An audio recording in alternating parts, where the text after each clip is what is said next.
Este programa contiene imágenes perturbadoras de los crímenes nazis contra la humanidad. Se recomienda la discreción del televidente. Esta es la élite de los nazis, las SS.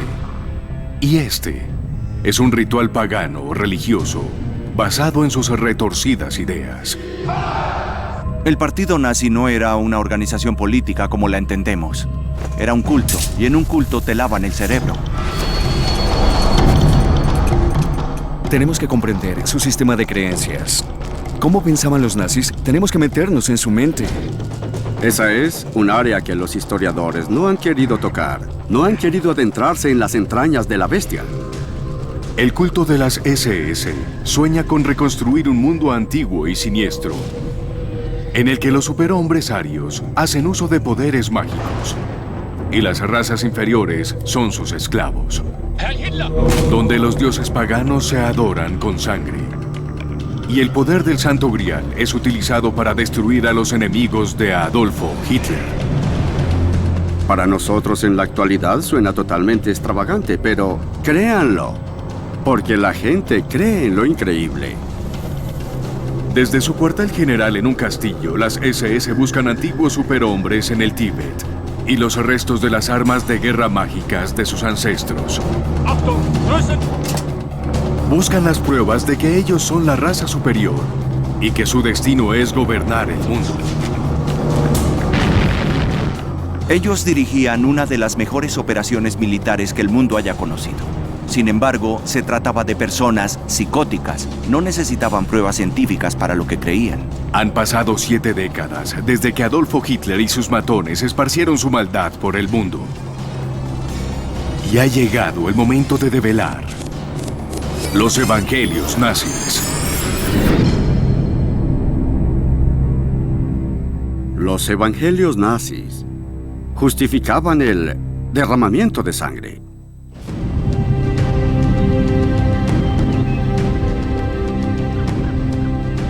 El año es 1939 y en un castillo en el corazón de la Alemania de Hitler, un extraordinario ritual está teniendo lugar.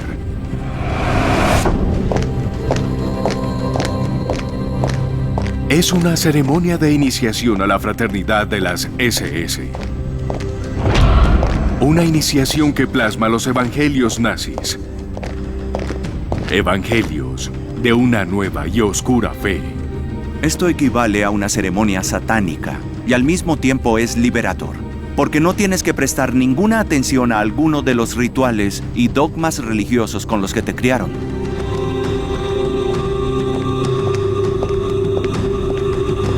Es como romper las páginas del pasado y escribir un nuevo libro.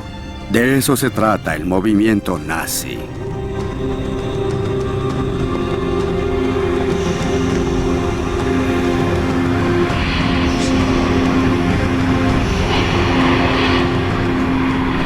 Este ritual se realiza por orden de un hombre, el comandante de las SS, Heinrich Himmler.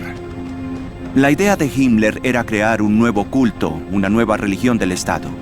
Y las SS iban a ser el sacerdocio de esa religión. Las SS personificarían todo lo que ellos creían como nazis.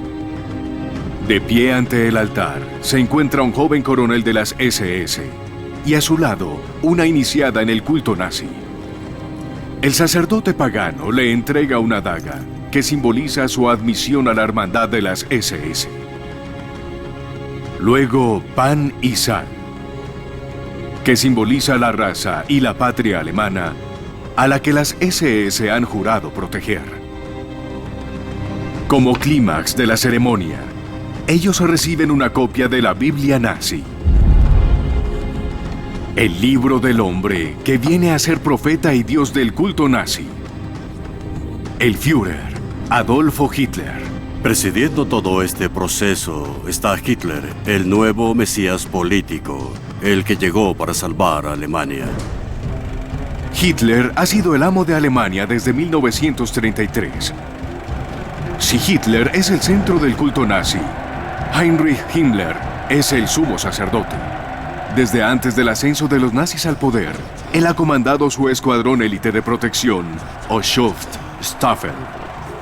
que pasaría a la historia con sus iniciales SS. Himmler es el editor en jefe de los evangelios nazis, y estas son sus palabras. Debemos arreglar cuentas con este cristianismo, la más grande de las plagas que podría habernos sucedido en la historia, que nos ha debilitado en todos los conflictos. Himmler es una figura absolutamente clave. Es el hombre más poderoso después de Hitler dentro del Tercer Reich y convirtió a las SS en un cuerpo de élite. Por miles de años ha sido la misión de esta raza rubia gobernar la Tierra una y otra vez y proporcionar felicidad y cultura. Este ritual de las SS es la preparación vital para el máximo sueño de Himmler: la difusión de los evangelios nazis por todo el mundo. Este ritual es una boda pagana nazi.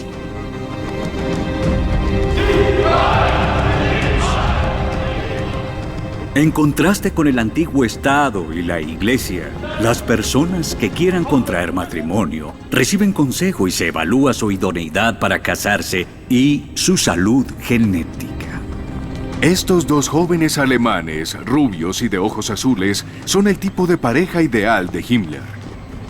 Su matrimonio simboliza el primer y más importante de los evangelios nazis: el evangelio de la raza superior.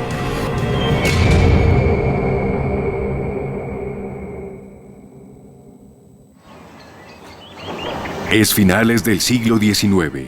En Alemania, es una época de fascinación hacia lo oculto.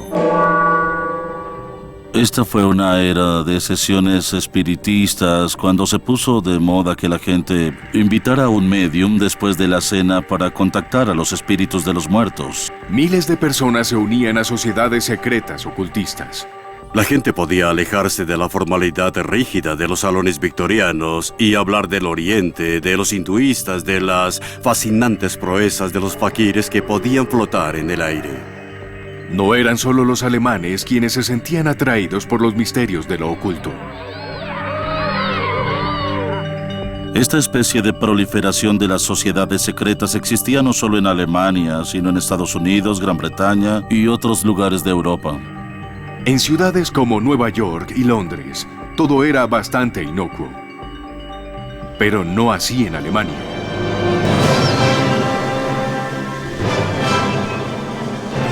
Todo se entremezclaba con una tradición más antigua que tenía que ver con el Volk o pueblo alemán. El Volk alemán era un concepto místico de lo que la gente representaba. A lo largo de Alemania y Austria, las sociedades secretas se reúnen para debatir una pregunta clave: ¿quién es el pueblo alemán? Su respuesta: que el pueblo alemán es el descendiente de una antigua raza, conocida como los arios. Lo que define a los arios es en realidad su aspecto, su apariencia. Ellos son fuertes, son poderosos, son musculosos, son rubios y valientes en batalla. Es como una especie de historieta. Ellos vendrían a ser superhéroes, superhombres.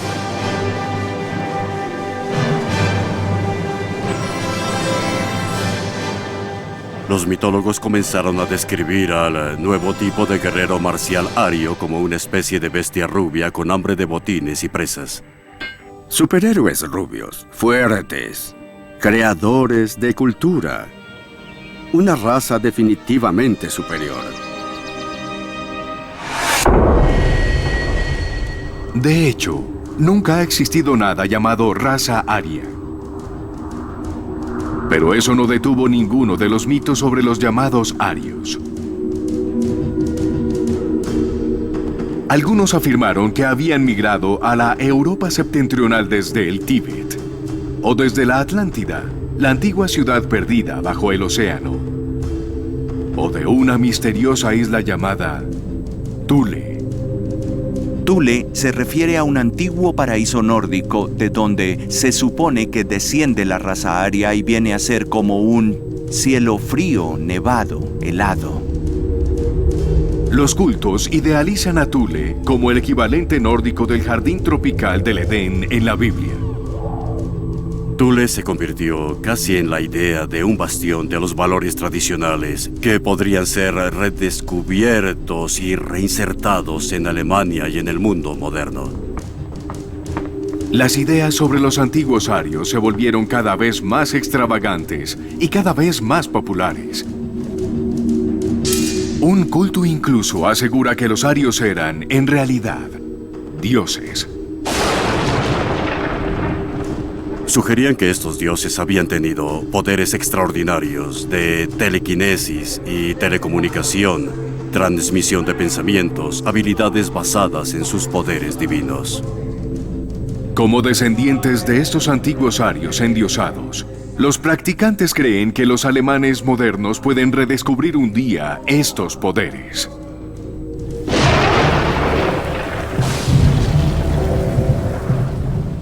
La idea era que dentro del cuerpo humano existía una energía bioeléctrica que podía ser hallada, invocada a través de la iniciación y los rituales apropiados, y que había grupos humanos que tenían poder sobre esta energía sagrada, y que podían utilizar esta energía como arma donde quiera que quisieran. Y si pudieras aprender a través de rituales y de iniciación cómo controlar este poder, te volverías imparable. No necesitarías armas regulares, tampoco cañones, revólveres, aviones, ni siquiera cohetes. Podrías dirigir esta energía a un enemigo y destruirlo. Los cultos afirman que los arios perdieron estos poderes al cometer un pecado cardinal. Debido a la mezcla de sangre, a la mezcla de razas, porque los arios, originalmente dioses, habían mezclado su sangre torpemente con seres inferiores. Los practicantes culpan a la mezcla de razas de convertir a los arios en simples mortales. Pero aún así, siguen colocando a los arios en el tope de una rígida jerarquía de razas, con todos los otros pueblos ubicados debajo de ellos. Es decir, la idea de que perteneces a una raza superior es algo extremadamente seductor, pero también escalofriante. Tal mentalidad implica la existencia de tipos raciales que son definidos como lastres en el acervo genético, tipos definidos de destructores culturales, y los judíos se ubican en lo más bajo de esa particular escala humana. Los dos extremos de esta retorcida jerarquía racista, arios y judíos, están condenados a un conflicto eterno. El hecho de que suene irracional no significa que no debamos tomárnoslo en serio. Es importante porque estas ideas fueron adoptadas por una cantidad de alemanes que podríamos llamar razonables. El año es 1918. Alemania aún no se recupera de la catastrófica derrota en la Primera Guerra Mundial. Un pueblo desesperado y humillado busca respuestas fáciles. Y las ideas marginales se integraron a la corriente principal. Los cultos arios crecen rápidamente y en 1919 los miembros de uno de ellos fundan un partido político. El nuevo partido crece rápidamente. Se denominan Partido Nacional Socialista de Obreros Alemanes, mejor conocidos como el Partido Nazi. El partido nazi heredó de estos cultos arios secretos una creencia clave en la superioridad de la raza aria. Los arios eran la raza suprema y tenían un enemigo acérrimo y vicioso, los judíos. Así que esta pareja, esta idea de los arios y su sombra o némesis, los judíos, se convirtió en centro de la ideología nazi. Uno de los primeros reclutas del partido es un ex cabo del ejército de 30 años, quien antes de la Primera Guerra Mundial había fracasado como artista en Viena. Carismático y despiadado, pronto se convierte en líder del partido e inicia a los nazis en un meteórico ascenso al poder. Su nombre, Adolfo Hitler. He aquí el escuadrón élite de las SS, los nazis más duros y fanáticos de todos. Ellos son la columna vertebral del poder de Adolfo Hitler, sembrando el terror en todos los opositores. Pero estos miembros de las SS son más que simples soldados. Son sacerdotes que basan sus vidas en el segundo evangelio nazi. El Evangelio de las SS. Este es el bosque de Teutoburgo, en el corazón de Alemania. En 1933, el líder de las SS, Heinrich Himmler, viene a este lugar para encontrar un hogar espiritual para el culto nazi. Decide que un monumento de 500 años de antigüedad es el lugar perfecto: el castillo de Wewelsburg. El castillo estaba deteriorado, las reparaciones e innovaciones se pusieron en marcha. Los planes para la Torre Norte eran los más impresionantes y ambiciosos.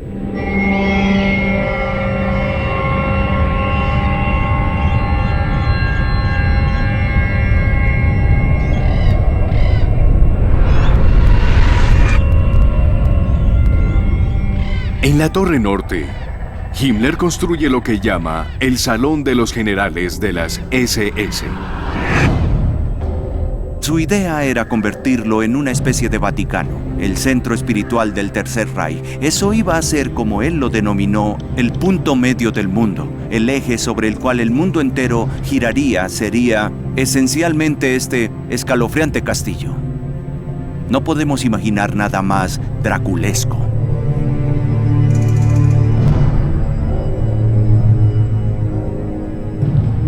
El piso de mármol tiene incrustado un intrincado y misterioso símbolo pagano: el sol negro. Este símbolo del sol negro podía identificarse con algún tipo de símbolo cósmico o poder explosivo desde el centro. Debajo del salón, en el sótano, se encuentra una cámara aún más misteriosa, llamada la Gruft, que significa cripta.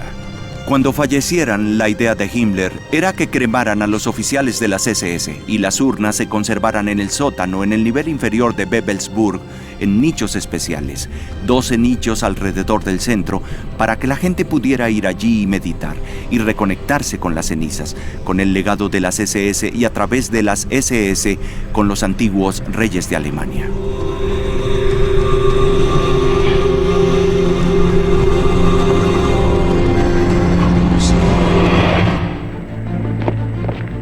Las SS se iniciaron en los primeros días del partido nazi.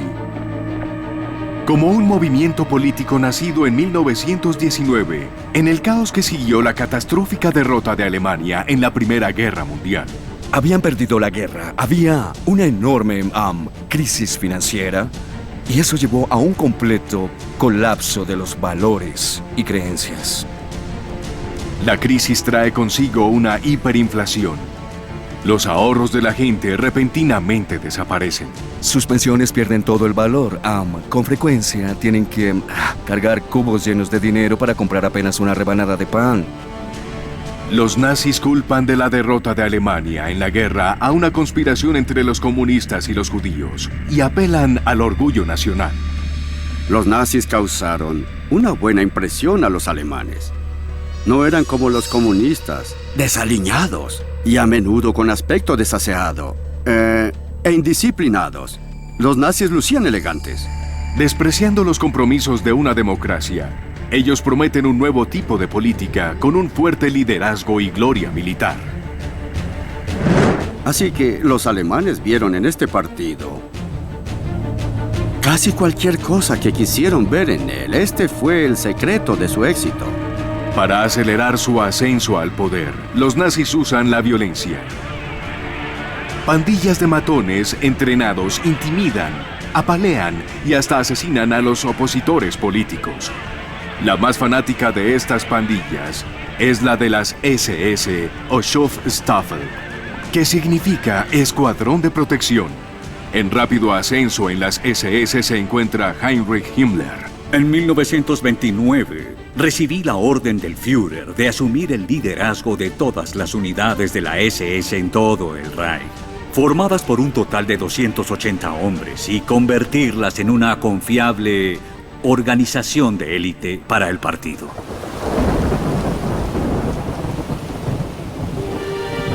Heinrich Himmler nació en 1900, en una familia de clase media baja en el sur de Alemania. Himmler no era en realidad el arquetipo del superhombre ario. No era rubio, ni era alto, no era fuerte. De hecho, era justo lo opuesto de todas estas cosas.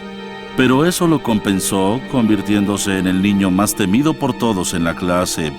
Se transformó en el soplón, acusando a sus compañeros de clase con su padre, el director. Y eso hizo que su padre lo describiera como un criminal por naturaleza. A los 19 años, Himmler se va a la Universidad de Múnich a estudiar agricultura. Cuando se gradúa en 1923, no consigue trabajo. Con tiempo disponible, se dedica a la política nazi y a estudiar las ideas de los cultos arios secretos. Himmler está obsesionado con la idea de que existió una antigua raza superior que con el tiempo se había, digamos, corrompido, pero que podía purificarse. De nuevo, esta raza podía volverse fuerte nuevamente. Poco después de que Himmler se convierte en líder de las SS, en 1929 el partido recibe un gran impulso de la caída de la Bolsa de Nueva York y la Gran Depresión que tiene repercusiones mundiales.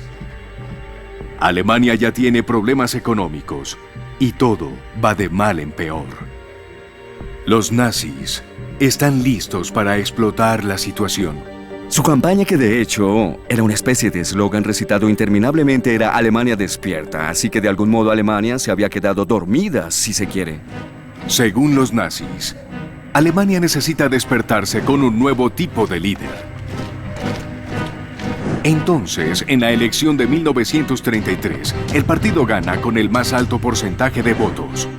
Hitler es nombrado canciller y comienza a aferrarse al poder en el país. Al lado de Hitler está Heinrich Himmler con sus SS. Adolfo Hitler se ha puesto como objetivo que nuestra generación represente un nuevo comienzo. Él está predestinado por el karma alemán para salvar la cultura germánica en el mundo. En el nuevo Estado nazi, la organización de las SS de Himmler toma el control de la seguridad nacional y la policía. Ese es solo el comienzo. Himmler tenía unas ideas más grandes, más ambiciosas de lo que las SS se podían convertir más allá de una simple fuerza policial y de protección. Su idea para las SS era que se convirtiera en la élite ideológica de Alemania. Las SS, que comenzaron como la guardia, la policía, como matones, de pronto estaban siendo moldeadas en algo más elitesco, mucho más intenso.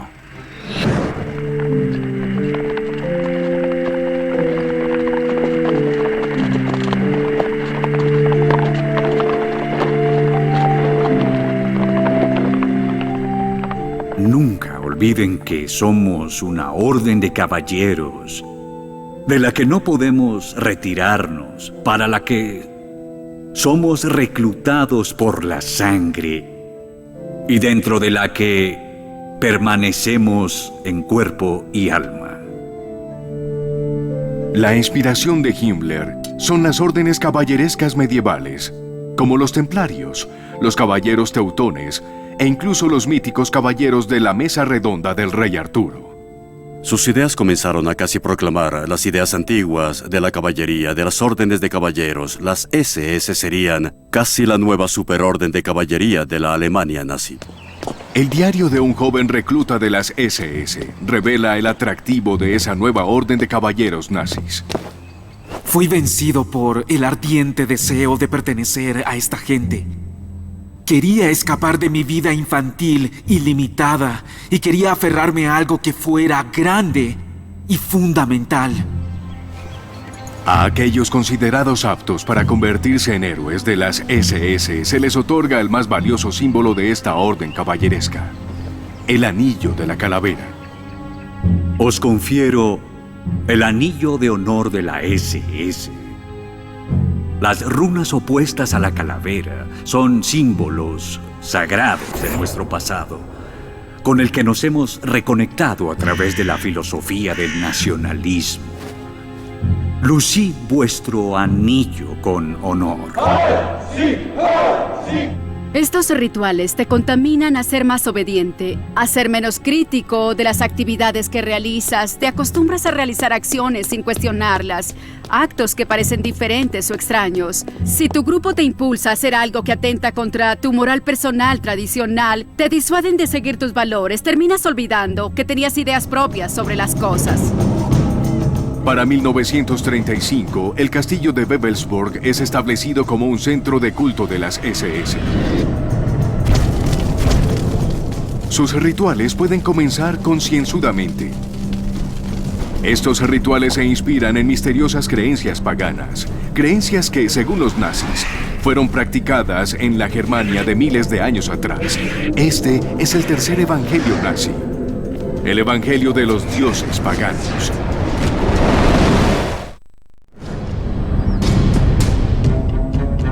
En 1933, los nazis asumen el poder en Alemania.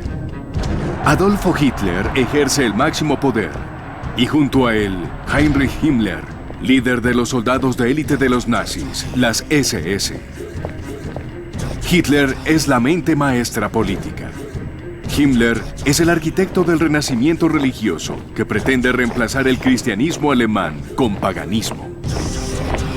Himmler creía que los dioses paganos eran criaturas vivientes reales que habían existido y quizá aún existían en el mundo y tenían superpoderes magníficos. Él creía en los superpoderes.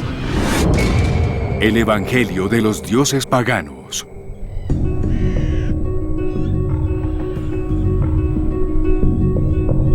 Heinrich Himmler nació en 1900. Cuando joven, atravesó por un tormento espiritual. El periodo de nuestra juventud fue un periodo de mucha dificultad interna, rechazo interno y lucha.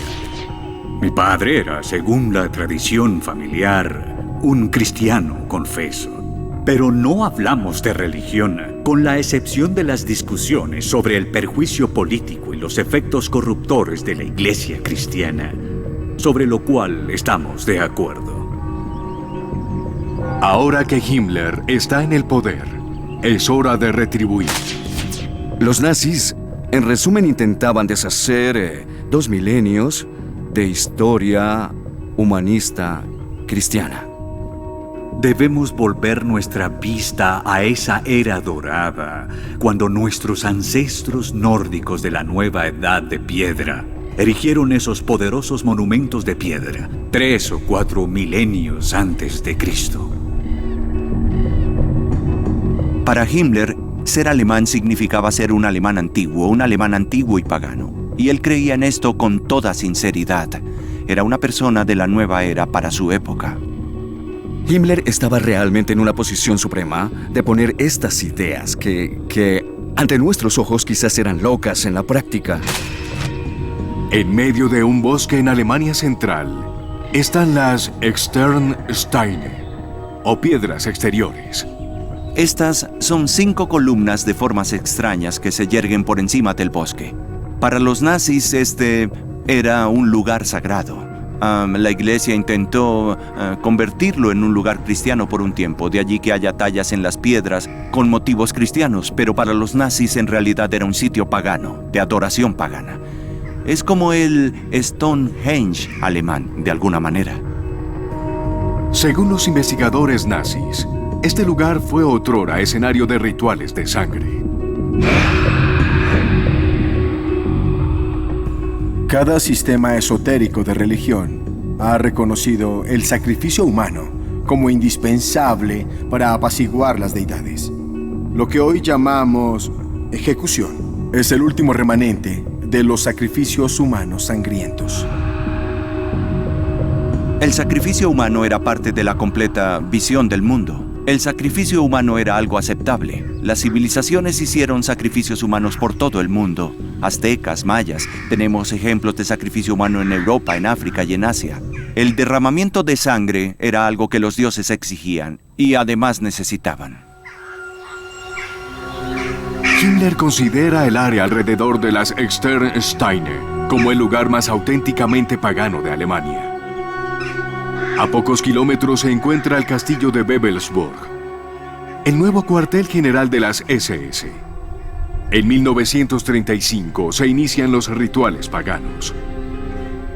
Rituales diseñados por el experto pagano empírico Carl Maria von Willigut.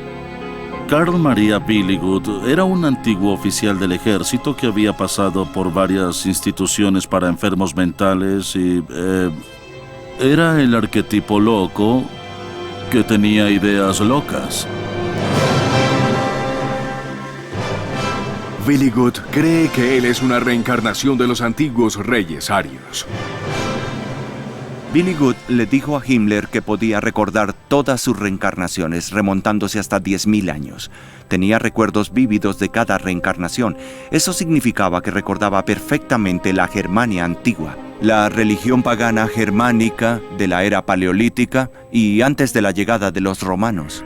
Y Heinrich Himmler, el segundo hombre más poderoso de la Alemania nazi, le cree.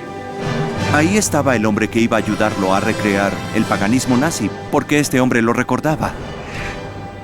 Himmler reclutó a Willigut con el nombre clave de Weistor para su nómina personal. Willigut pudo proporcionar a su nuevo amo ejemplos de antiguos encantamientos, oraciones y rituales rúnicos arios. Y por supuesto, sobre todo, sus propios recuerdos de la vida tribal que se remontaban a miles de años. Esto fue un absoluto maná para Himmler, quien sintió que tenía un vínculo directo con el antiguo pasado germánico. Willigut le dice a Himmler que puede retroceder hasta 228.000 años en el tiempo a un mundo descrito en esta película alemana de los años 20, lleno de monstruos, enanos y criaturas míticas, y gobernado por los gigantes arios. Es común para la ideología nazi que había existido una raza de gigantes en la antigüedad, y que los arios podían haber sido estos gigantes, y que era tiempo de que volvieran a serlo. Himmler quería incorporar estas ideas en su religión de las SS. Todo es parte del plan nazi. Negar hechos históricos y volver a los antiguos mitos y leyendas para definir el escenario del siguiente evangelio nazi. El evangelio de la historia aria. Castillo de Wewelsburg, en el corazón de Alemania. Un centro para las elitescas SS nazis y los rituales religiosos paganos que aquí desarrollaban. El líder de las SS, Heinrich Himmler, quiere devolver el tiempo y moldear a la Alemania nazi en base a su mitológico pasado. Queremos mostrar al pueblo alemán que nuestro pasado tiene más de 1000 años. Queremos mostrar que Alemania es más eterna que Roma, que ya tiene 2000 años. El evangelio de la historia aria. Es el día del solsticio de verano de 1935. Los jóvenes soldados de las SS se han reunido en un bosque para un extravagante ritual pagano. Si quisieras crear una nueva religión y arraigarla en el paganismo, esto es lo que esperarías. Este es un festival del solsticio, una celebración importante en tiempos paganos. Los festivales del solsticio eran importantes para el calendario ritual de los nazis, al igual que las festividades religiosas son importantes para los cristianos o cualquier otra fe religiosa. En tiempos precristianos, el festival del solsticio de verano celebraba el triunfo de la luz sobre la oscuridad, de la vida sobre la muerte. El festival del solsticio de invierno celebraba el retorno de la luz en la oscuridad del invierno. Navidad, Pascua, ignoradas. Lo que hacemos aquí es retornar a las antiguas festividades paganas y estas adoraban al sol. El pueblo alemán se ha alejado de nuevo de las teorías y enseñanzas cristianas que han atormentado a Alemania por más de 1000 años y han causado la descomposición racial del pueblo alemán y casi su muerte racial. Los hombres de las SS portan guirnaldas de hojas, que son símbolos paganos de la fertilidad. En el clímax de la ceremonia del solsticio, lanzan las guirnaldas a las llamas. El fuego simboliza el ascenso de Alemania como se expresa en este poema, escrito para que los reclutas de las SS lo reciten. La lucha es la respuesta. Hasta que Alemania, unificada una vez más, se levante de las cadenas. Las llamas consumen la aborrecible barrera que hoy separa a un hermano de otro hermano. Las llamas son luz de todos nuestros corazones y lanzan a la tierra una antorcha ardiente.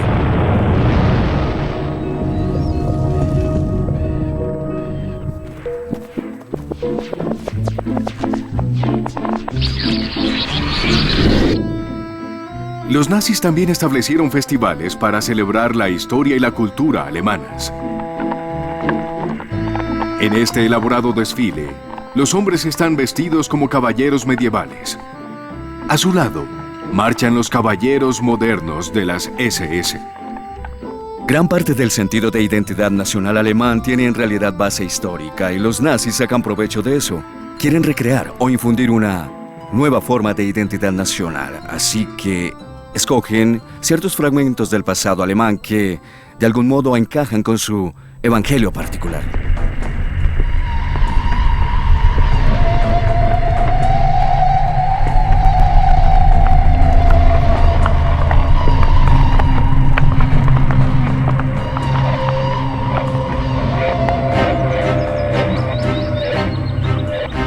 Cerca del castillo de Bebelsburg, el cuartel general de las SS de Himmler, se encuentra el bosque de Teutoburgo.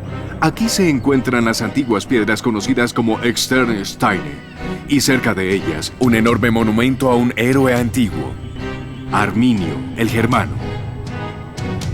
El bosque de Teutoburgo está lleno de mitología germánica antigua. Fue allí donde Arminio, el antiguo guerrero germánico, derrotó a los legionarios romanos de Varo en el año 9 de nuestra era.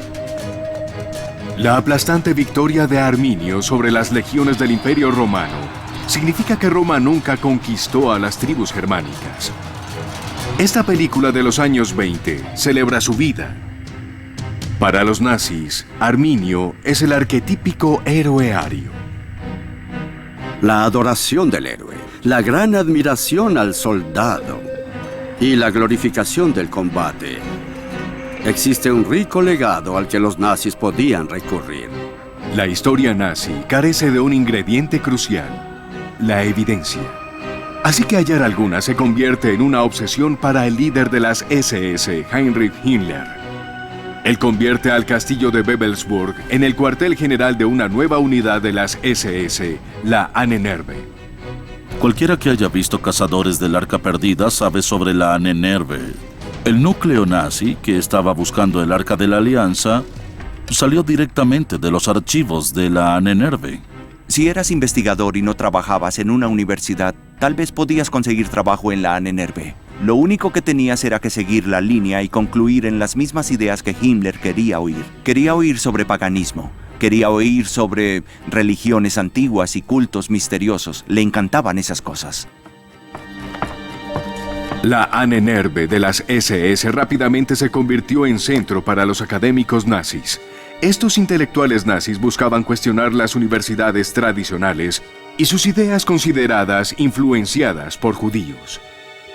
Debes elegir, ahora mismo, si quieres estar con nosotros o en nuestra contra.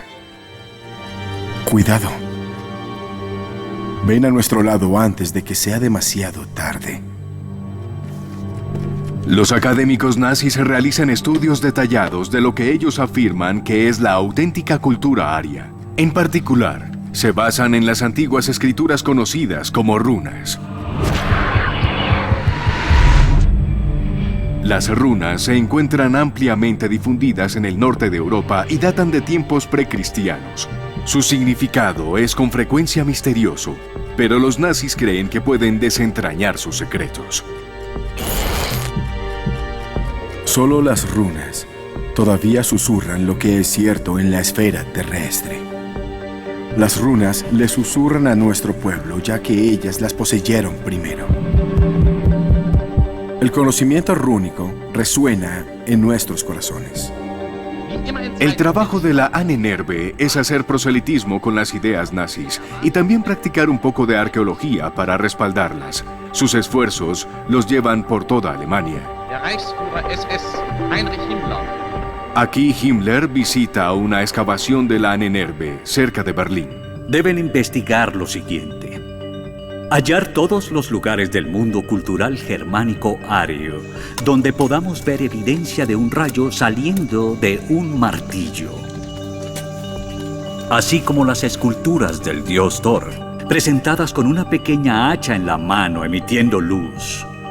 Por favor, recolecten toda la evidencia pictórica, escultórica, escrita y mitológica de esto. Estoy convencido de que esto no se basa en truenos o rayos naturales, sino que más bien es un arma de guerra temprana y altamente desarrollada de nuestros ancestros.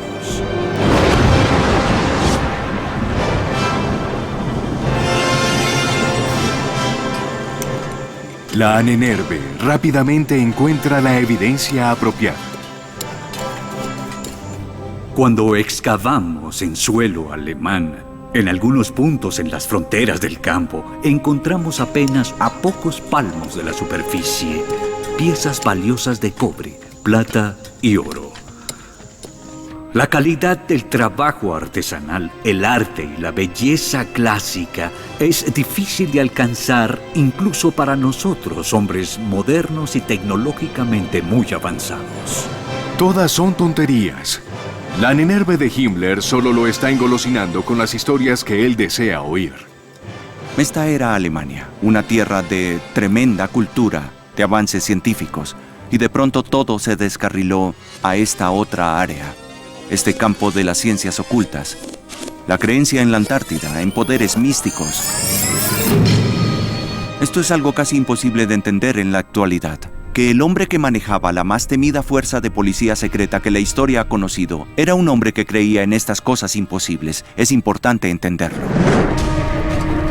Las aventuras arqueológicas de las SS apenas están comenzando.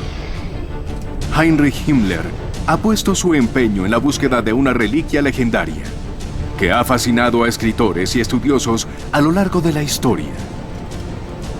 El Santo Grial. En los años 30, el castillo de Wewelsburg en Alemania es el cuartel general de las SS nazis. Su líder, Heinrich Himmler, los moldea en base a una orden de caballeros medievales como el rey Arturo y sus caballeros de la Mesa Redonda.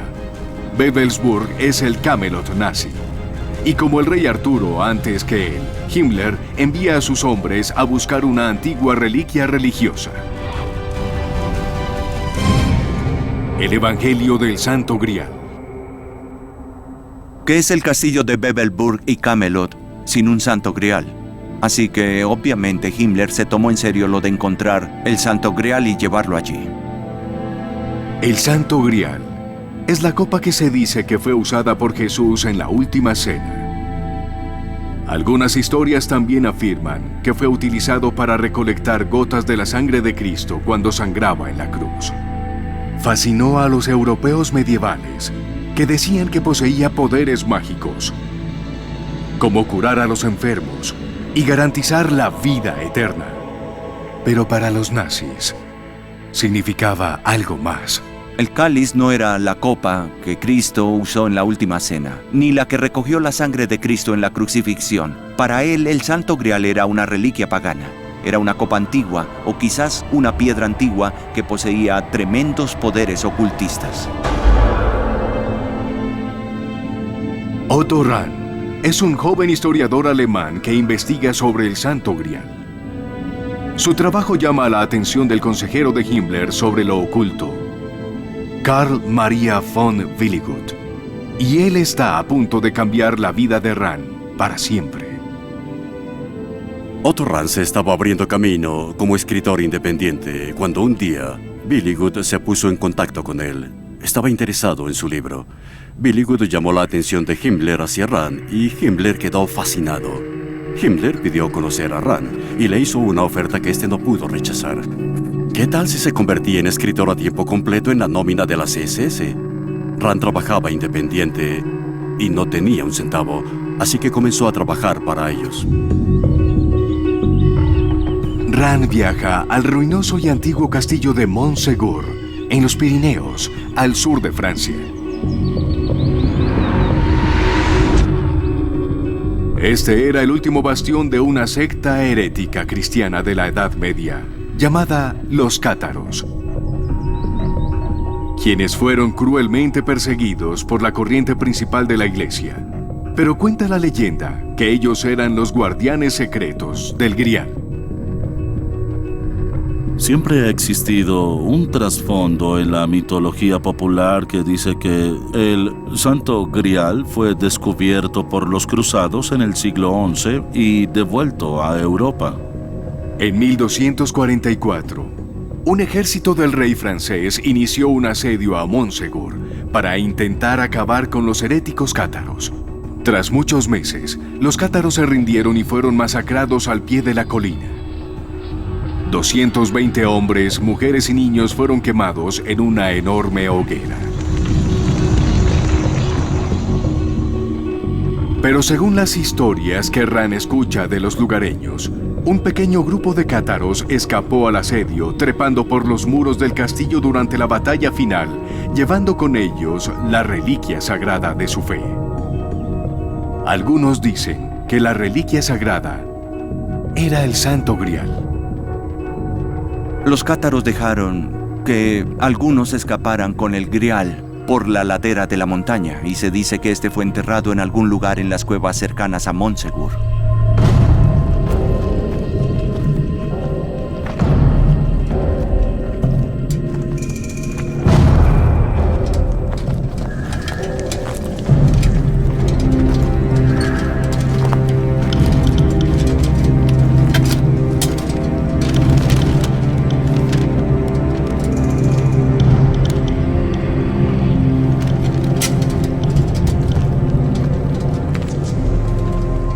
Animado por las leyendas locales, Rand inicia su exploración del misterioso sistema de cuevas en las profundidades de Montségur. ¿Podían los cátaros haber escondido el Santo Grial aquí 700 años atrás? Halló evidencia de que los cátaros habían habitado las cuevas. Halló escrituras en las paredes que sugerían que los cátaros habían estado allí y que habían escondido algo.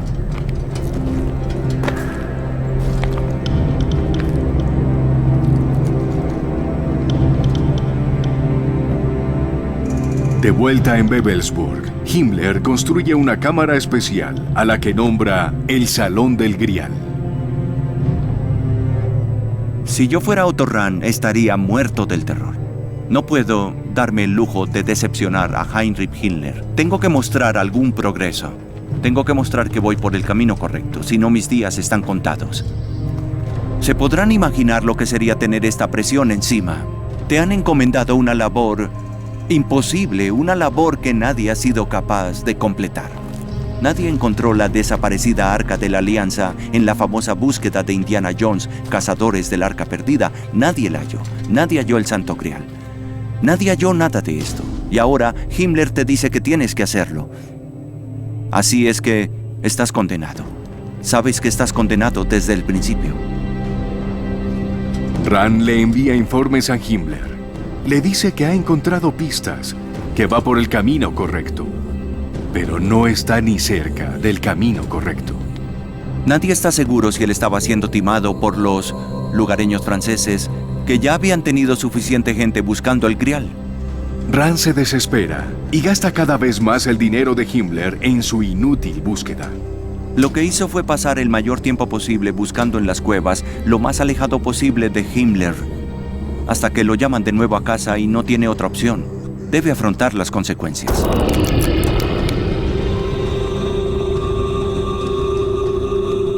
Yo no hubiese querido ser Otto Rand. Ese justamente no es el tipo de ambiente académico del que estás ansioso por formar parte. Eran las SS las que te decían qué hacer. Rand regresa a Wewelsburg. Pese a que Himmler acepta la decepción, Rand sabe que en las SS no hay lugar para el fracaso.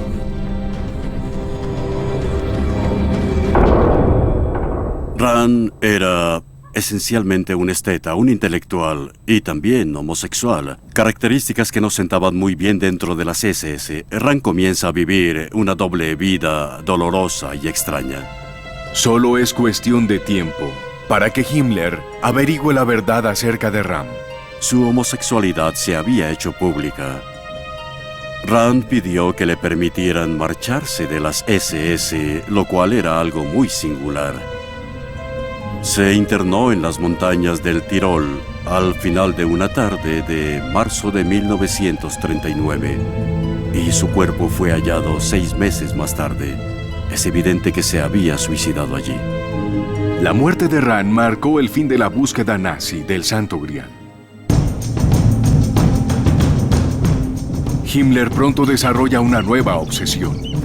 Para intentar demostrar las teorías raciales de los nazis, envía a los investigadores de la Ahnenerbe de las SS al techo mismo del mundo, el Tíbet. Pretendemos estudiar la actual situación racial antropológica a través de medidas, estudio de rasgos, fotografía y moldes, para recolectar material acerca de la proporción, los orígenes, el significado y el desarrollo de la raza nórdica en la región. Los científicos nazis cruzan algunos de los paisajes más extremos del mundo, viajando a caballo por los montes Himalaya y por el elevado desierto de las mesetas tibetanas. Las SS están buscando rastros de sus ancestros perdidos, la mítica raza de los superhombres arios. Himmler estaba convencido de que los antiguos arios se habían establecido en el Tíbet como una especie de asilo debido a las inundaciones en todo el mundo, ya que el Tíbet conservaba restos importantes de la antigua civilización aria. Debemos recordar que en los años 20 y 30 había mucha mistificación acerca del Tíbet, y los lamas tenían poderes místicos. Era importante para los nazis. Los lamas tibetanos levitaban, eran capaces de soportar el frío extremo, de caminar a través de las paredes, ver el futuro y el pasado. Las SS estudian la cultura y el paisaje tibetanos y analizan las características raciales de los pobladores. Las impresiones de los tibetanos al respecto no están registradas. Una gran cantidad de tiempo fue dedicada a medir los cuerpos de los tibetanos, su circunferencia craneal, sus brazos, para así establecer si tenían alguna relación racial con los arios y los europeos. Ya que los arios nunca existieron, por supuesto, los nazis fracasaron en su búsqueda de rastros de ellos, por más que lo intentaron. Himmler quedó decepcionado de que no hubiera evidencia de los antiguos arios en el Tíbet, pero se contentó con el informe que fue atado con la insignia de las SS y presentado formalmente. A diferencia de Otto Rand, los expedicionarios del Tíbet son recompensados por su fracaso. A cada uno se le otorgó el anillo de la calavera, un símbolo de su vínculo eterno con las SS y de su fe en los evangelios nazis, en especial con el más importante de todos, el Evangelio del Führer, Adolfo Hitler.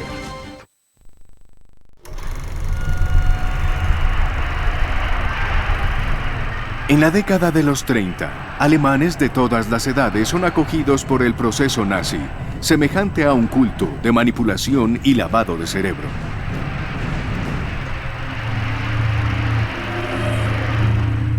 El partido nazi no era una organización política como lo entendemos. Era un culto. A la gente la adoctrinaban en un culto, les lavaban el cerebro. Fueron capaces de modificar un entorno por medio de la propaganda y la manipulación de las emociones de la gente, y los llevas a hacer cosas increíbles. El Evangelio del Führer.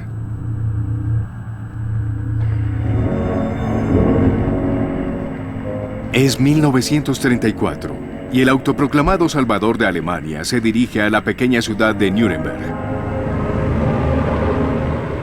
250.000 personas confluyen allí para darle la bienvenida.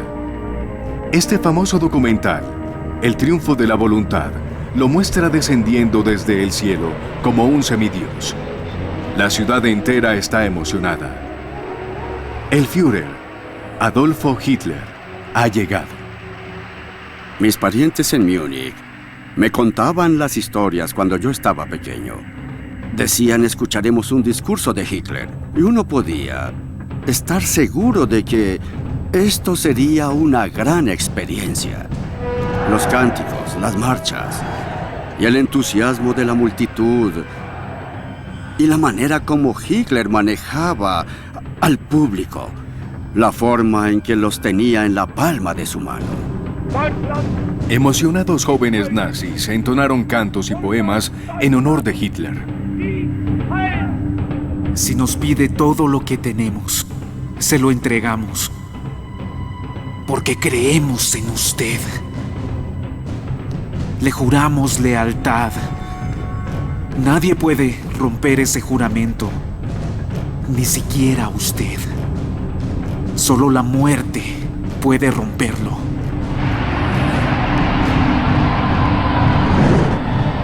La multitud colma un estadio enorme en las afueras de la ciudad. Olas de emoción estremecen a los fieles nazis. De 1 millar de ojos brilló la última esperanza. De 1000 corazones, un grito mudo prorrumpió. El Führer. Conviértenos en vasallos. Señor, danos la libertad. Deben haber sido experiencias extáticas. La gente se arrebataba y salía de allí revigorizada, con un nuevo sentido del deber. El propósito era que fuera como una misa mayor, o un partido de fútbol o festival de rock, en los que la gente se deja llevar como zombies. Se olvida de su individualidad y comienza a gritar al unísono. Como lo dijo el mismo Hitler, un individuo por sí solo es apenas un gusano pequeño. Pero en masa, se convierte en un enorme dragón. Es evidente que el nazismo utilizaba una gran cantidad de liturgia y simbolismo religioso en sus apariciones teatrales. Dirigían el deseo natural de la gente por la práctica o devoción religiosa hacia esta nueva corriente profana. Hitler se aprovechó de la vasta tradición de creencias en el arquetipo del Salvador. De hecho, él era adorado e incluso venerado como una especie de Salvador.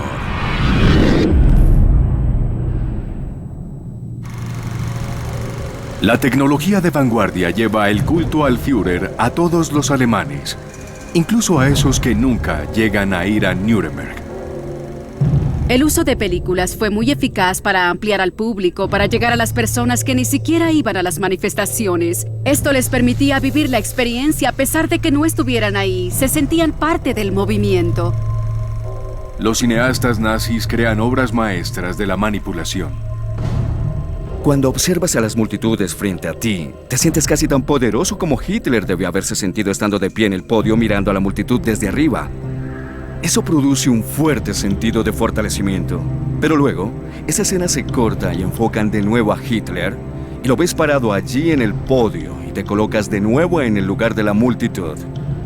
Ahora te sientes casi sometido, como postrado allí ante el Führer. Se supone que tienes que sentir que no eres nada en este nuevo mundo nazi. Solo eres un ser valioso en la medida en que puedas dar tu vida y todo lo que eres al Führer y, de hecho, al nacionalsocialismo. A los alemanes nazis se les enseña a adorar a Hitler desde su nacimiento. Los chicos alemanes no tienen más remedio que unirse a las juventudes hitlerianas, donde los someten a entrenamiento de estilo militar y a adoctrinamiento político. Las niñas son animadas a unirse también y a aprender lo que los nazis consideran habilidades útiles y femeninas. A todo el mundo en Alemania se le enseña a ejecutar el saludo oficial del Reich, que hace un llamado al Führer para que cure los males de Alemania.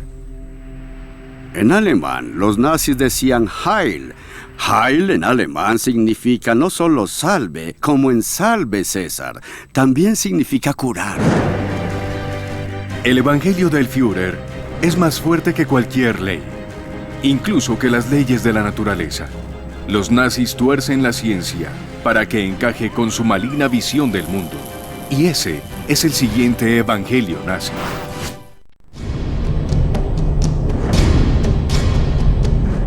A finales de los años 30, el partido nazi de Adolfo Hitler ejerce un poder total en Alemania.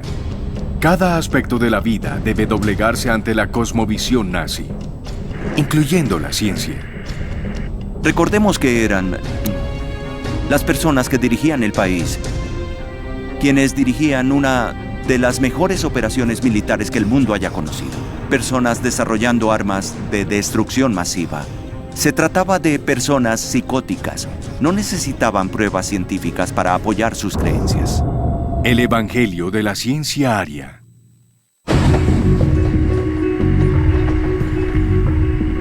Antes de que los nazis asumieran el poder, Alemania había tenido tantos premios Nobel de ciencia como cualquier otro país, quizás más que la mayoría. El problema que esto suponía para los nazis era la incómoda verdad que muchos de estos premios Nobel que tenían la nacionalidad alemana, también eran judíos. En la Universidad de Berlín, Albert Einstein ha desarrollado su teoría de la relatividad, uno de los saltos intelectuales más grandes de la humanidad. Pero Einstein es judío, y para los nazis eso significa que sus teorías deben ser incorrectas.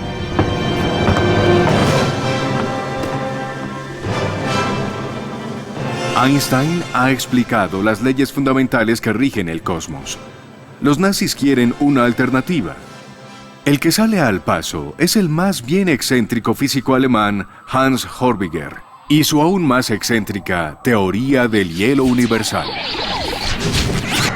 En un momento en que las teorías locas estaban floreciendo en Alemania, una de las que se caracterizó por ser quizás la más descabellada de todas fue la teoría de Horbiger, del hielo universal. La idea de que el mundo, y de hecho el universo, se había originado como un bloque de hielo. Según la teoría del hielo universal, la Vía Láctea es un enorme archipiélago de témpanos originados en el principio de los tiempos, cuando un gigantesco bloque de hielo se estrelló contra el Sol en un Big Bang helado. Los académicos nazis convierten esta fantástica teoría en la cosmología oficial del Estado. Mientras Hitler hace la limpieza política, Hans Horbiger se hará cargo de las ciencias falsas. La doctrina de los cielos eternos anunciará la regeneración del pueblo alemán. Es algo totalmente loco. Esto no tiene ningún asidero en la realidad. No justifica que el Sol no nos parezca una gran bola de hielo, pero a Horbiger sí. Él pensaba que era una gran bola de hielo. La teoría del hielo tiene una gran ventaja para los nazis y su visión racista del universo. Ellos provenían de la tierra del hielo y la nieve. Así que este era su origen. Su origen era de hielo. El hielo era hermoso, glorioso. Era blanco, sin duda. Y eso encaja con las teorías raciales, dicho de forma directa y simple. La teoría del hielo universal es bastante extrema incluso para los nazis. Los oficiales nazis admiten que es posible ser un verdadero nacionalsocialista sin creer en la teoría del hielo.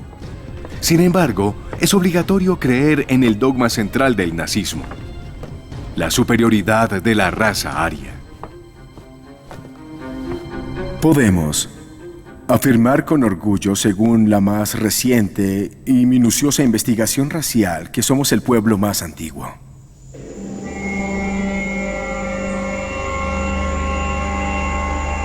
Los académicos nazis describen una antigua edad del oro, dominada por los arios. Sangre y tierra, el hogar y el líder, sol brillante todo el año y por encima de todos los dioses, y el destino. A estos, así como a las autoridades seculares, nuestros antepasados se sometieron de buena gana y no servilmente. El sueño nazi es traer de vuelta a esta imaginaria edad del oro y reconstruir la raza aria superior a través de la reproducción selectiva. Los pueblos germánicos son la culminación del destino y la historia. desarrollados ancestralmente desde los tiempos primitivos, a través de muchas generaciones y siglos. De este pueblo, con varios factores hereditarios mezclados, conscientemente seleccionamos aquellos con sangre nórdica y germánica, ya que podemos suponer que esta sangre sea la portadora de la vida que corresponde a las características de nuestro pueblo. Heinrich Himmler es la fuerza impulsora detrás de este proyecto de reproducción aria. Él considera a sus soldados de las SS como los sementales ideales. Él controla cada aspecto de su vida sexual, el matrimonio y la familia. El asunto con que los líderes sectarios quieran controlar las bodas es que ese control sobre los aspectos más personales y privados de la gente les da mucho poder.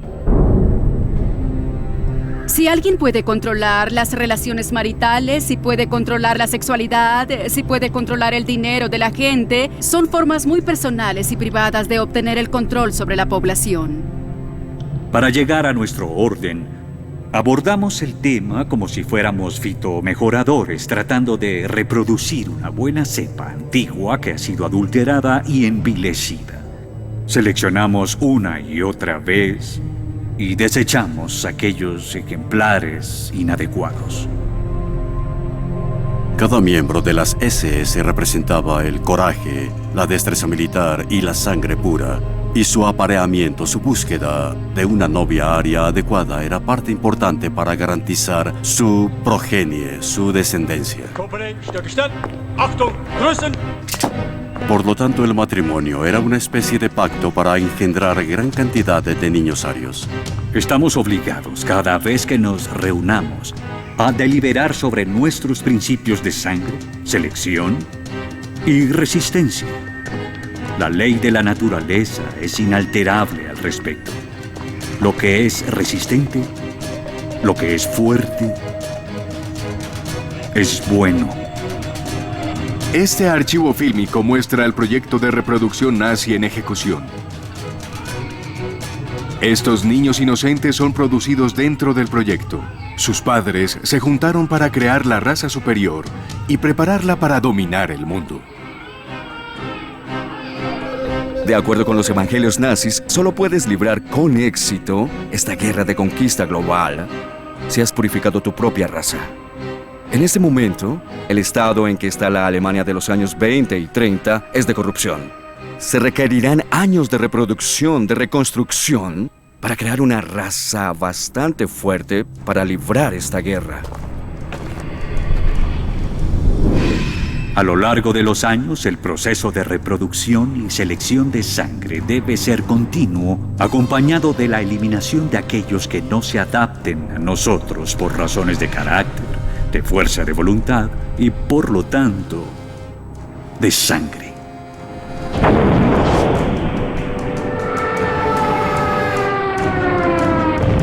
Una vez que los arios sean restaurados a su antigua gloria, los nazis sueñan con poder gobernar de nuevo sobre todas las razas inferiores. Para ello, durante la década de los 30, Hitler va construyendo la maquinaria militar más poderosa del mundo. Su objetivo es esclavizar a las razas inferiores en un imperio alemán que tendrá una duración de 1000 años. Es hora de revelar el evangelio nazi de la guerra de razas.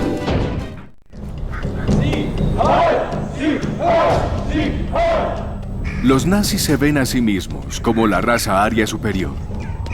Su destino legítimo es dominar el mundo. La guerra es una parte integral de los evangelios nazis, en el sentido de que las razas siempre chocarán, siempre estarán en conflicto. Es una lucha por la supervivencia. La coexistencia simplemente no es posible. Hay que hacerse valer militarmente. El evangelio de la guerra de razas. La creencia nazi en los conflictos entre razas proviene de una interpretación retorcida de una de las más grandes ideas de la ciencia: la teoría de la evolución de Charles Darwin. Darwin escribió sobre la supervivencia del más apto, lo que significa que los débiles se quedan atrás. Esto encaja bien en las teorías raciales nazis. Ellos creían que eran los más aptos. En la teoría de Charles Darwin, Las especies se adaptan a su medio ambiente y los que lo hacen mejor, a los que él llama los más aptos, sobreviven y prosperan en mayor medida. Este proceso de adaptación y desarrollo constante explica la maravillosa variedad dentro de la naturaleza. Pero Darwin no se pronunció acerca de las diferentes razas humanas. Para él, los seres humanos son una sola especie, particularmente exitosa. Sus doctrinas fueron distorsionadas en este sentido. Una selección natural estaba sucediendo y era un conflicto incesante. Hicieron parecer que las ideas de Darwin eran una autorización para la lucha y el conflicto. La naturaleza enfrentada con garras y dientes. Si creemos en una teoría racial de la evolución, entonces solo tenemos dos opciones: o somos parte del problema o somos parte de la solución. O somos parte de la raza inferior que se va a quedar atrás, o parte de la raza superior. Somos parte de la siguiente etapa de la evolución, la que va a controlar el mundo y a heredar la tierra. Para los nazis, un ejemplo de la competencia entre razas es el deporte. Especialmente en los Juegos Olímpicos de 1936, en Berlín.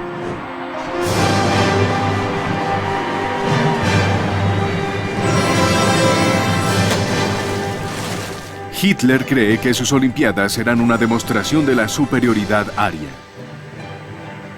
Esta película de propaganda en el campo de entrenamiento alemán idealiza el físico ario. Solo especímenes óptimos podrían representar a Alemania.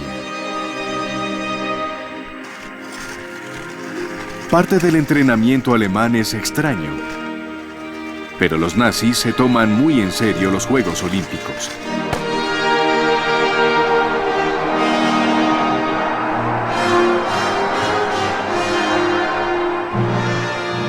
Por desgracia para Hitler, los Juegos Olímpicos no resultan como sus teorías habían predicho. El atleta afroamericano Jesse Owens ganó 4 medallas de oro, incluyendo la carrera de 100 metros planos. Pero de acuerdo a la teoría nazi, el atletismo es solo un ensayo para la competencia real entre las razas. La guerra. Para el verano de 1939, Hitler ha llevado a Europa al borde de un conflicto. Gran Bretaña y Francia han tratado de mantener la paz, pero la paz no tiene lugar en los evangelios nazis. Si la guerra es la norma y produce las grandes innovaciones y las grandes virtudes heroicas, entonces la paz eterna es el fin de la civilización. El 1 de septiembre de 1939, los ejércitos de Hitler invaden al este por Polonia. Gran Bretaña y Francia han prometido su apoyo a los polacos. Ahora le dan un ultimátum a Hitler. O se retira de Polonia o declararán la guerra. Esto no lo disuade. Hitler se veía a sí mismo como un mesías. Creía que él iba a traer la salvación para el resto de la raza humana. Eso era lo que tenía que hacer. Y no eres un mesías para estar en casa. Difundirás la palabra. El 3 de septiembre, Gran Bretaña y Francia declaran la guerra a Alemania. La Segunda Guerra Mundial comienza oficialmente. Durante los próximos 6 años, se desarrollará en 4 continentes y cobrará 61 millones de vidas. El nazismo es como los tiburones, en realidad tiene que moverse para mantenerse con vida. Tienen que generar conflicto continuamente. Y la paz, la coexistencia pacífica no es parte del programa.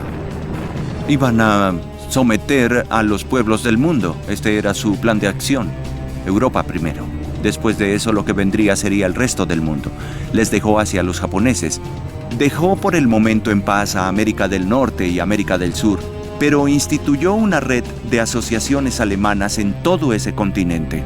Estaba dispuesto a tomar por la fuerza y derrocar a los gobiernos en las Américas también. El siguiente movimiento de Hitler después de Polonia es atacar a Europa Occidental en mayo de 1940, arrasando a través de los Países Bajos y Bélgica y aplastando rápidamente a Francia. Los británicos son contenidos en el Canal de la Mancha. El dominio total de los nazis en Europa parece asegurado. Solo el desafío de Churchill y la heroica victoria de la Real Fuerza Aérea Británica en la Batalla de Inglaterra detienen el avance nazi. Es la primera derrota de Hitler, pero este rápidamente vuelve su atención a un plan mayor. En junio de 1941 pone en marcha una invasión a gran escala a la Unión Soviética. Una serie de titánicas batallas e impresionantes victorias hacen que muchos alemanes sientan que realmente son la raza superior. En invierno, los hombres de Hitler llegan a las puertas de Moscú. En este momento crítico, la locura de la ciencia nazi ayuda a cambiar el curso de la historia. Los defensores nazis del hielo universal y sus meteorólogos habían pronosticado que el invierno de ese año en Rusia iba a ser leve. Así que el ejército nazi, la Wehrmacht, se presenta a luchar contra Rusia vistiendo uniformes de verano en el invierno ruso. Y justo ese invierno fue uno de los peores vistos, y los soldados alemanes murieron por montones debido a la exposición y el congelamiento. Fue un terrible desastre para el ejército alemán basado en su absurda ciencia. No sería la única manera en que las descabelladas teorías nazis ayudarían a sellar el destino de Alemania. Según los evangelios nazis, el ataque de Hitler contra la Unión Soviética tiene mucho sentido. Los nazis consideran a los rusos eslavos como una raza inferior y a la conquista de Oriente como el destino de los arios. En realidad, al atacar a la Unión Soviética en el verano de 1941 y al declarar la guerra a Estados Unidos 6 meses más tarde, Hitler se hace de más enemigos de los que puede manejar. Pronto se enfrenta a la fuerza combinada de los Estados Unidos, Rusia y el Imperio Británico. Sin embargo, fueron necesarios 3 años para aplastar a Alemania en un movimiento de tenazas desde Oriente y Occidente. 3 años en los que la guerra racial nazi conducirá a los crímenes más espeluznantes de la historia. Delitos que son la conclusión lógica de todos los evangelios nazis. Y las ideas deformadas, desarrolladas por primera vez en los cultos arios secretos. El vínculo entre los cultos arios secretos y el Holocausto está arraigado en la raza aria superior y su lucha contra los judíos. Una vez que los arios y los judíos fueron emparejados como arquetipos rivales en una especie de batalla cósmica, fue fácil para los cultos arios secretos y su resultante ideología nazi identificar la destrucción de los judíos como la única solución definitiva para el dominio ario del mundo. Las victorias de Hitler someten a casi 9 millones de judíos al control nazi. Ahora los nazis tienen la oportunidad de terminar su llamada guerra racial de una vez por todas. Esta solución final será la obra de las SS de Himmler.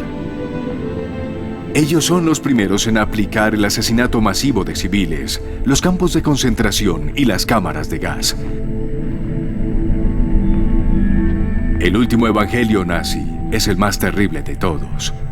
Es el evangelio del genocidio.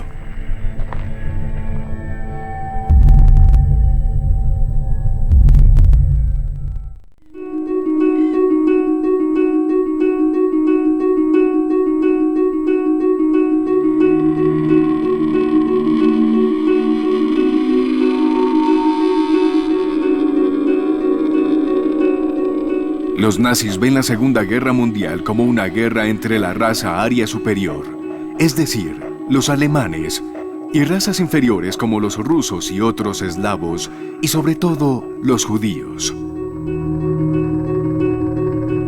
Para Heinrich Himmler, esta es la batalla final de un titánico conflicto que ha perdurado miles de años.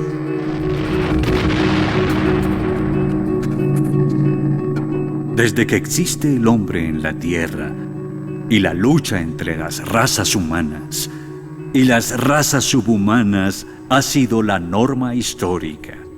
Esta guerra propiciada por los judíos contra el pueblo alemán ha pertenecido al curso natural de la vida en nuestro planeta desde que tenemos conocimiento. El Evangelio del Genocidio. En los territorios recién conquistados de Hitler, las SS de Himmler tienen la tarea de terminar esta guerra de razas de una vez por todas, exterminando a los judíos. Esto es a lo que los nazis llaman la solución final. Creían que salvaban a la raza humana mediante la eliminación de personas que impedían la evolución. Es un concepto sorprendentemente siniestro. Y solo tenemos que observar el progreso de la guerra para entender la seriedad con la que ellos asumían este concepto. Las primeras matanzas masivas tienen lugar en los bosques de Europa del Este, en 1941. Los grupos de trabajo de las SS de Himmler guían a millares de hombres, mujeres y niños hacia los pozos de muerte, y allí les disparan, sin pausa ni piedad. En un escalofriante discurso dirigido a los oficiales de las SS de 1943, en el apogeo del Holocausto, Himmler les pide a sus asesinos que se sientan orgullosos de su labor. La mayoría de ustedes sabe lo que significa cuando un centenar de cadáveres están lado a lado. Tal vez 500 o quizás 1000. Haber ejecutado esa labor y seguir siendo decentes es lo que nos ha hecho muy fuertes. Esta es una página gloriosa de nuestra historia.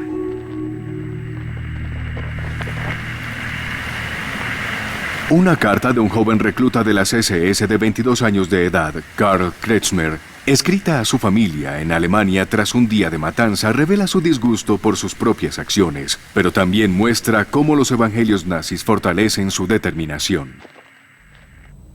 Me encuentro en un estado muy triste. Entonces debo sobreponerme. La visión de los muertos, incluyendo mujeres y niños, no es muy alentadora. Es una debilidad no ser capaz de ver personas fallecidas. La mejor manera de superarlo es hacerlo con frecuencia. Se convierte en hábito. Porque mientras más pensamos en el asunto, más se llega a la conclusión de que es lo único que podemos hacer para salvaguardar incondicionalmente la seguridad de nuestro pueblo y nuestro futuro. Nuestra fe en el Führer nos satisface y nos da la fuerza para llevar a cabo nuestra difícil e ingrata tarea. El viaje de los jóvenes como Kretschmer al mayor de los males imaginables ya se ha completado. Creo que los evangelios nazis sirvieron como motivación y como medio de justificación. Justificaron el derramamiento de sangre. Para disminuir la presión de los escuadrones de la muerte, los planificadores nazis establecen un método más impersonal para las matanzas masivas. Una maquinaria gigantesca de trenes, campamentos y cámaras de gas. El Holocausto alcanza su punto máximo en 1944, mientras la Alemania de Hitler va tambaleante hacia la derrota. No había justificación militar para mantener los campos de exterminio funcionando hasta el final de la guerra. Esta tremenda pérdida de recursos que no tenía sentido militar. Y sin embargo los mantuvieron en funcionamiento hasta el final. Estos eran los verdaderos creyentes. Si seguías esta ideología no tenías problema con esos campos. A medida que los ejércitos aliados avanzan hacia Alemania desde Oriente y Occidente, van encontrando los campos. A medida que la magnitud de las atrocidades nazis se revela, un mundo horrorizado se pregunta, ¿por qué? Todavía lo hace. Es apenas recientemente que los historiadores han analizado el sistema de creencias dentro de la SS y de manera más general dentro del nacionalsocialismo como factores de motivación. Esta gente, los asesinos, realmente creían en lo que estaban haciendo. Los historiadores investigan sobre la vida y por qué las personas hacen lo que hacen. Sobre todo, por qué son capaces de llegar a cometer esos actos terribles y atroces. Esa es un área que los historiadores no han querido tocar y no han querido adentrarse en las entrañas de la bestia. El 30 de abril de 1945, con la guerra perdida, Adolfo Hitler se suicida en su búnker en Berlín.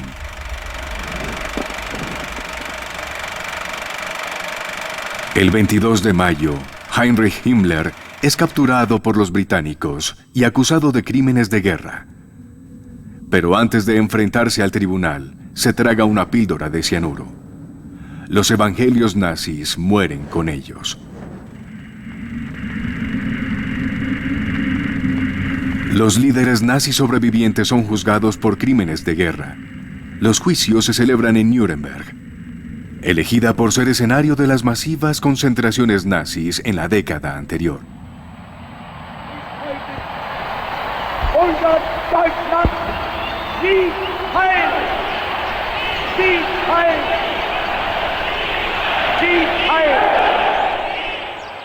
Los juicios por crímenes de guerra ayudan a los alemanes a hacer frente a las atrocidades cometidas en su nombre y a empezar a preguntarse por qué tantos de ellos pusieron su fe, o al menos se dejaron llevar por los retorcidos sueños nazis. Para entender lo que ocurrió en Alemania entre el 33 y el 45, los evangelios nazis no solo son útiles, sino que son esenciales. Las ideas tienen consecuencias. Si esas ideas son extrañas, o extremas, o mezquinas, o estúpidas, o increíbles, créanlas, porque la gente cree en todo lo increíble.